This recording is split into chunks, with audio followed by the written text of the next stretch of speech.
If you haven't already subscribed, be sure to click the subscribe button and hit the notification bell to be notified of more movie-related videos. Thank you.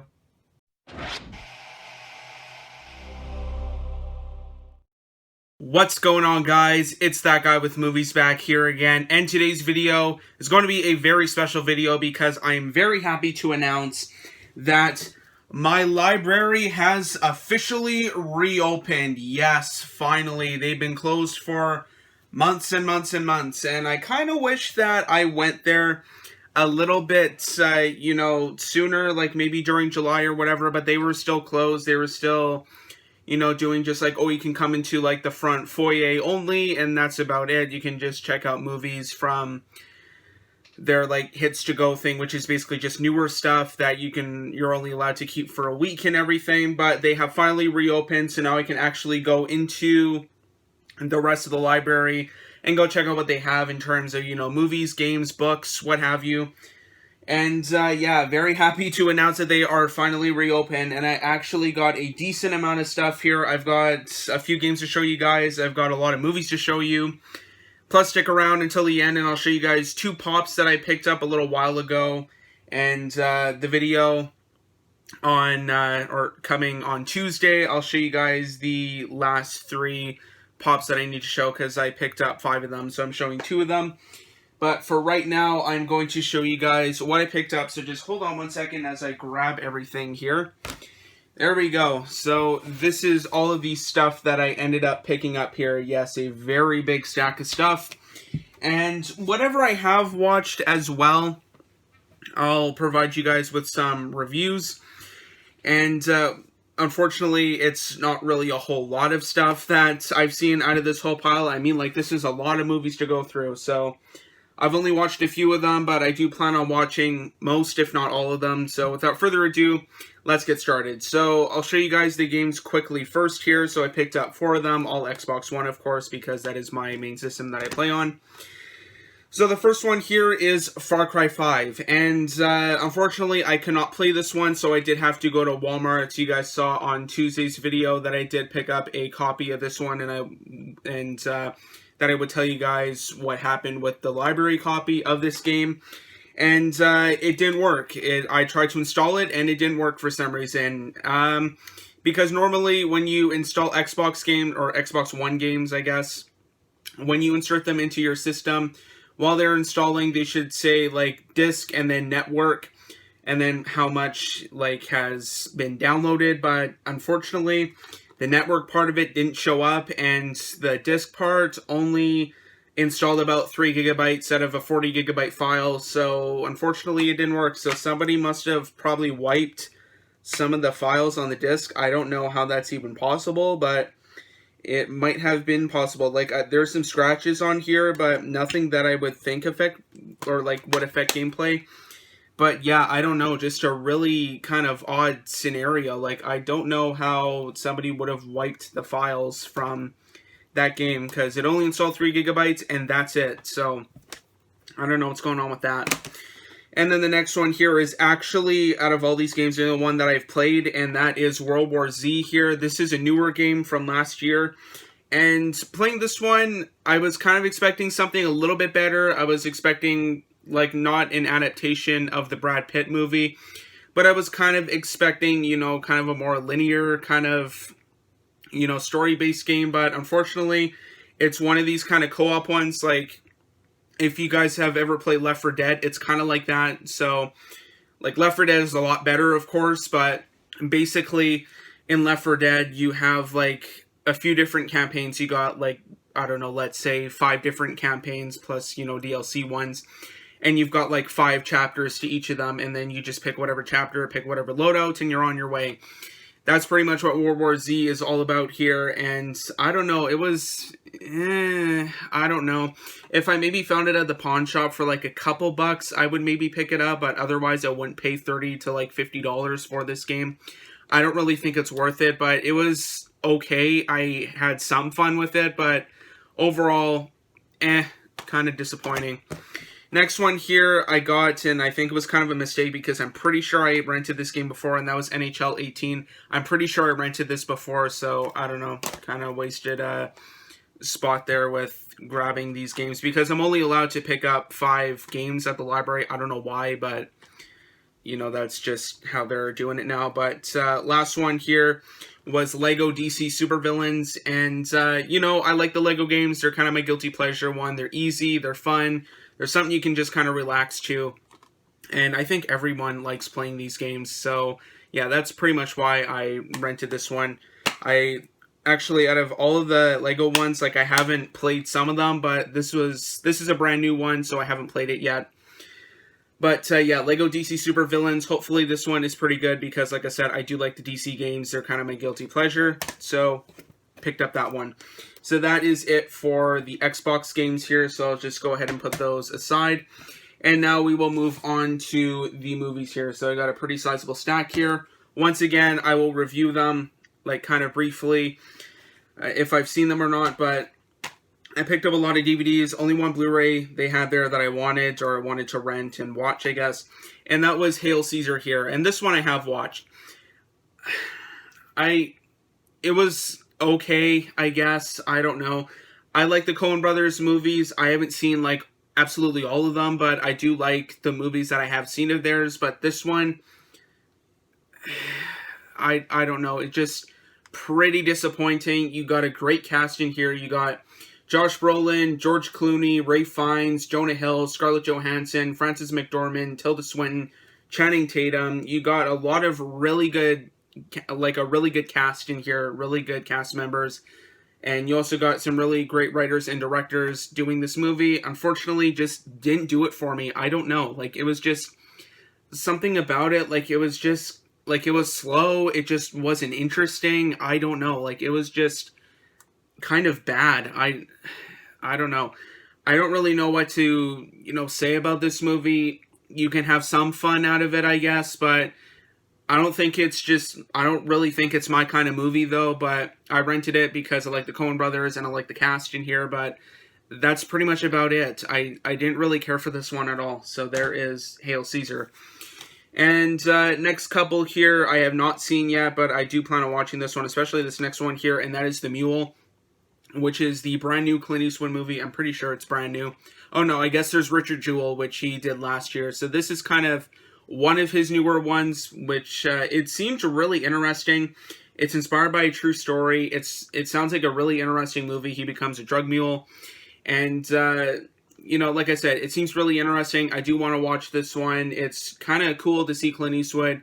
Even though he's like 90 years old, he's still doing movies, he's still directing. I've got a lot of respect for him for doing that. And yeah, just a really kind of cool thing. But Clint Eastwood in The Mule here, like I said, I do want to watch it. I've heard it's slow though, but I don't mind a slow movie. If it's a slow burn, I want it to have some, you know, good dialogue, good characters and everything. I don't want just like a boring snooze fest slog.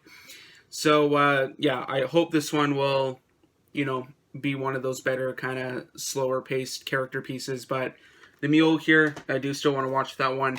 Likewise with this next one here, it got a lot of awards attention and also like the cast in here as well, and that is Foxcatcher. One of these kind of art house kind of indie dramas, not really my kind of thing, but you know, I did still want to watch this one. I like all three of the I guess the actors in here, Steve Carell, Channing Tatum, and Mark Ruffalo. Do like all three of them, so this one should be a winner. It's apparently by the same guy that did Moneyball. I have not seen Moneyball yet. I do still want to watch it, though. It is on my list of movies to watch. But, yeah, Foxcatcher got a lot of awards attention, and people are saying it's apparently one of the best movies of whatever year it came out, 2014. But, yeah, Foxcatcher, want to watch this one here soon and see what that's like. This one here, I don't know why I grabbed, because I don't think I'm going to watch it, because I have to watch the first one to understand this one. And that is the Huntsman Winter's War here.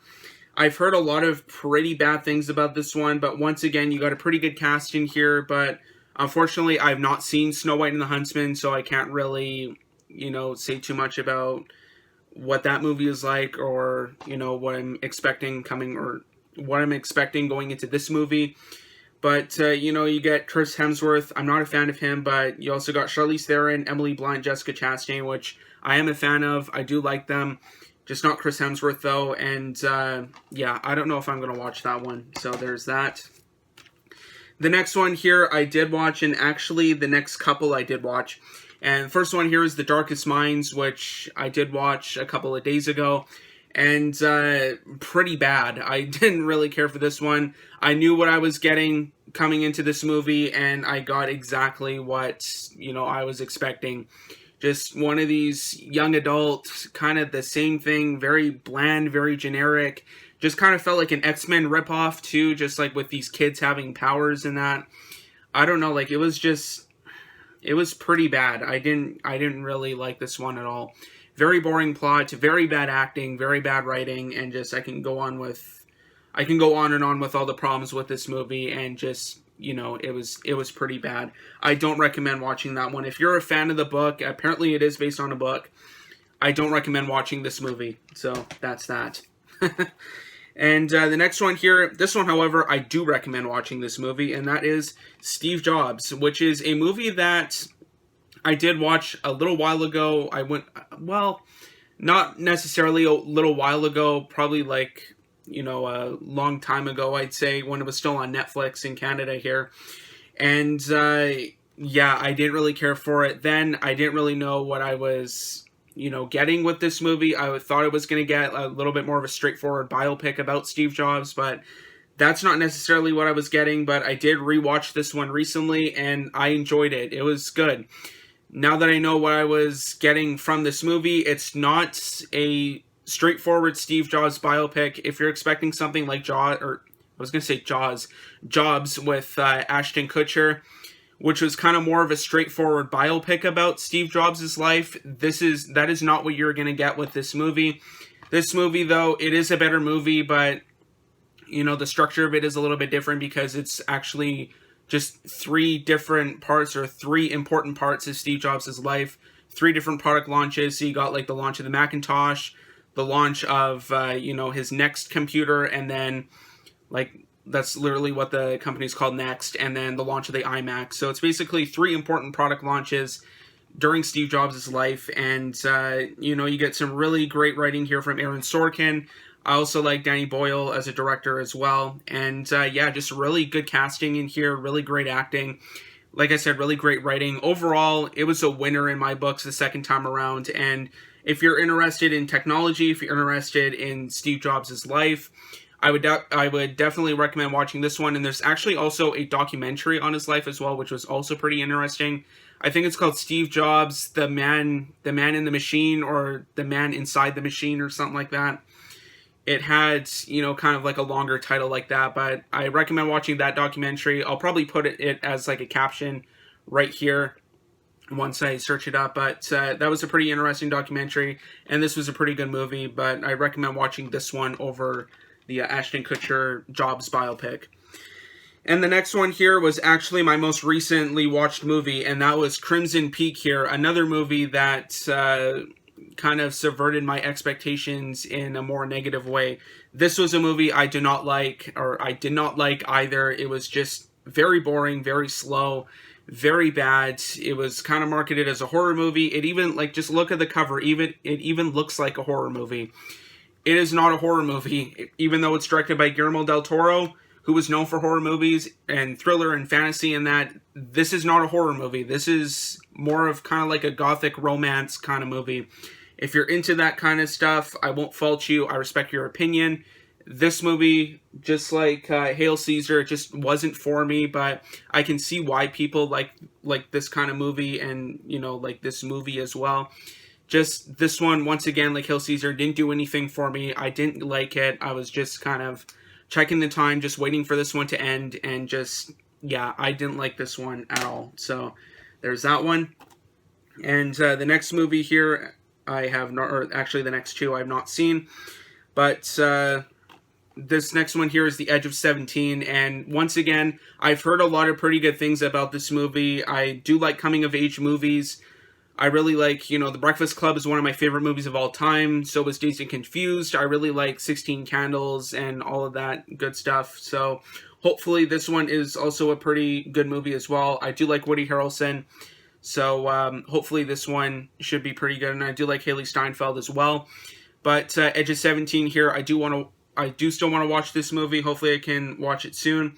Apparently it is one of the best reviewed comedies of all time, and on Vanity Fair's 10 Best Movies of 2016, as well as being certified fresh on Rotten Tomatoes. So, I don't know. Hopefully this one will be good. So that is The Edge of 17. The next one here, I have heard some pretty mixed things about. A lot of people like it, a lot of people don't, and that is The Mountain Between Us here.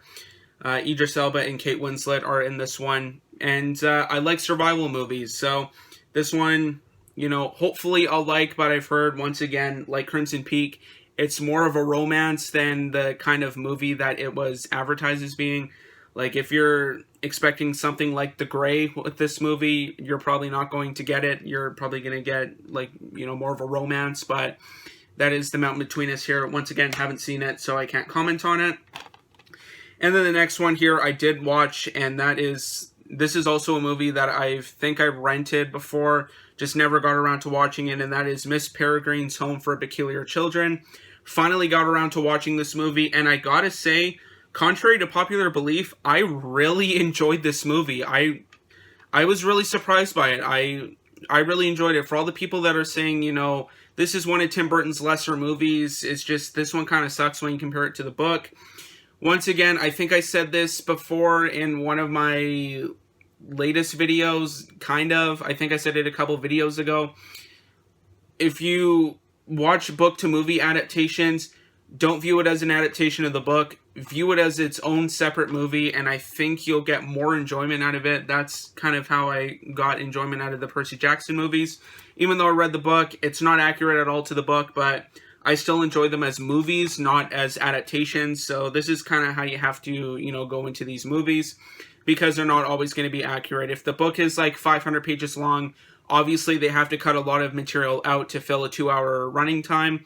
So that's kind of what they have to do with it. But Miss Peregrine's Home for Peculiar Children here, I really dug this movie. And if you're looking for kind of a cool little fantasy movie here, if you like Tim Burton's movies as well, I would definitely recommend giving this movie a watch, because I did really enjoy this one. And Samuel Jackson, I don't really know why he was in this movie. He looked really weird and, you know, just kind of overacted. But I had fun with this movie, so I'd recommend those ones. Next two, I'm not going to spend too much time talking on, because they're kind of, you know, touchier subjects, and I don't really tend to dive into these subjects here, but they are documentaries. And like I said, not going to delve into them too much, because two things that I don't really discuss on my channel, and these are two documentaries here. I don't discuss politics, and I don't discuss religion. So the first one here I did actually watch, and that is Where to Invade Next, which was a movie by Michael Moore, one of his newer documentaries. And I gotta say, I really enjoyed this documentary as well. I really enjoyed this one. Just very interesting. Of course, you're gonna get some one-sided, you know, opinions in that, but Michael Moore really knows how to make an interesting documentary. Even if you don't agree with his political views, you gotta, you know, commend the man for making some pretty interesting documentaries. And because kind of proves that, like, not all documentaries are kind of boring snooze fests. He knows how to make a documentary, and he knows, you know, how to make, like, a documentary entertaining. And yeah, a lot of really interesting stuff in here, so I definitely recommend watching that one. And then, likewise, I don't really discuss religion on here as well, but this is Going Clear, Scientology, and the Prison of Belief, which I believe was an HBO documentary here. Haven't seen it yet, so can't really say too much about it. But apparently it was nominated for 7 Emmy Awards in 2015, including Outstanding Documentary or Nonfiction Special. I've heard a lot of pretty good things about this one, so I will have to check that one out. Next one here, I don't know if I'll have time to watch this one, because a lot of these movies that I rented are 2 hours long, and pretty long movies here, so I don't know if I'll have time to watch this one. But I rented Shin Godzilla here, which I've heard, once again, pretty mixed things about. I heard a lot of pretty good things from people that were like, oh, it's a really good political satire and that. And then some people were saying, oh, well, it's a really bad Godzilla movie. So I don't really know whose opinion to trust on it. Like, do I view it as like a political satire? Like, do I listen to those people that really enjoyed it for what it was? Or do I view it for, like, do I, you know, like, agree with the opinions about, like, or from the Godzilla fans that said, like, this one kind of sucks, actually. But I don't know. I don't know if I'll have the time to watch this one. So there's Shin Godzilla. And we've got 3 more here. Next one here, or actually the next 2, I've rented a million times before, so I won't delve too much into them. Haven't watched them yet, but once again, I will try and find the time to watch them here soon. And first one here is the 33. Once again, rented this one a couple times before, just never got around to watching it, but this is the time that I will be watching it, so there's that one. And then this one, I bet you guys are excited to see this one again, because every time I go to the library, I pick this movie up, I rent it, and then I come home, I don't watch it, I watch some of the other movies, and then I just take it back to the library. I think the length is scaring me off, but finally rented it again just to finally bury the hatchet with this movie and finally watch it, and that is Bad Times at the El Royale here. Bet you guys were really happy to see this movie again, especially with my library hauls. Once again, I promise I'll watch this movie, and yeah, hopefully it's good. And the last one here before I get into the pops really quick, because this is a 20-minute long video, is another documentary here, and I was really happy to get this one because I've been wanting to watch it for a couple years now, and that is They Shall Not Grow Old, which is a Peter Jackson directed and produced documentary, and basically they colorized a lot of World War I footage. And I've been really wanting to watch this one for a while, so hopefully this one is really good. Heard a lot of really good things about it, especially from critics, so hopefully it is a good documentary there. Anyway, though, that is about it for my whole library haul here, so I will get to the pops really quick. 2 of them before I do the other, movie pickups for Tuesday. And the first one here is from the Pop Movies line. This is the Mad Max Fury Road one, number 509, and that is Max Rokitansky here. So I'll just let you guys take a look at the box here. It's actually a pretty valuable pop. I think it's worth like 14 bucks or something like that. But there's all the different Mad Max Fury Road pops that you can get out of the line here. So I'll let you guys pause and look at those. And that is just a look at the box. But I do have the Immortan Joe Funko Pop, so I wanted to get the Max Rokitansky now. And I do want to try and find the Imperator Furiosa Funko Pop as well. But for this video, because it is a little bit shorter, I will take them out of the box to show you guys. Because I do take all of my pops out of the box here. So I'll just try and take them out here. Just to show you guys, because I'll be displaying him. And there you go. So there is a little look at him right there. So I'll just kind of, I don't have one of those platforms that you can spin stuff on. So I'll just do it on my hand here. But that is pretty much what he looks like. So it is a pretty cool looking pop right there. Tom Hardy playing Max in this movie, because Mel Gibson played him in the original trilogy, which is Mad Max, The Road Warrior, and then Beyond Thunderdome. So I'll just put all the packaging back here. And I do want to show you guys a little funny thing on the flap here. It says, "What a lovely day" on here. Some of the Funko Pops do have that. Not all of them do, but some of them do have like little quotes from the movie they appeared in. So that is the Max Rokitansky pop. Likewise, this is another Pop Movies one. This is from the Lord of the Rings line, and this is number 444. And that is Frodo Baggins here. So really cool looking pop as well. And I'll let you guys take a look at the box there. So there's a little bit of a better look at him. There is the back, so there are some of the other Lord of the Rings pops that you can get. If you guys can see them, you can pause and take a look at them if you want. Just try and hide my head. Maybe it'll autofocus. I don't think it did, but there's a side view of the box, and then there's the front. So I'll just take this pop out of the box as well. There we go. Didn't want to wreck the box, but there is a look at Frodo Baggins there. So pretty cool little pop here. I think they did have a Samwise Gamgee there, but I'll just spin him around for you guys just to take a look at him. And yeah, so there is a look at the Frodo Baggins pop. So hopefully you can get some of the, oop, down goes Max, and hopefully I can get some of these other ones here. Like the Gandalf one is really cool, the Sauron, and like especially the Balrog. Like, how cool is that one right there? But anyway, though, guys, that is about it for this library haul video, plus kind of like a mini Funko Pop haul as well. So thanks for watching. Be sure to like, subscribe, comment, share. Instagram and Twitter links will be in the description down below if you want to follow me on there. Also, be sure to check out my IMDb profile page. The link for that will also be down below in the description of this video as well to check out what I've been watching recently.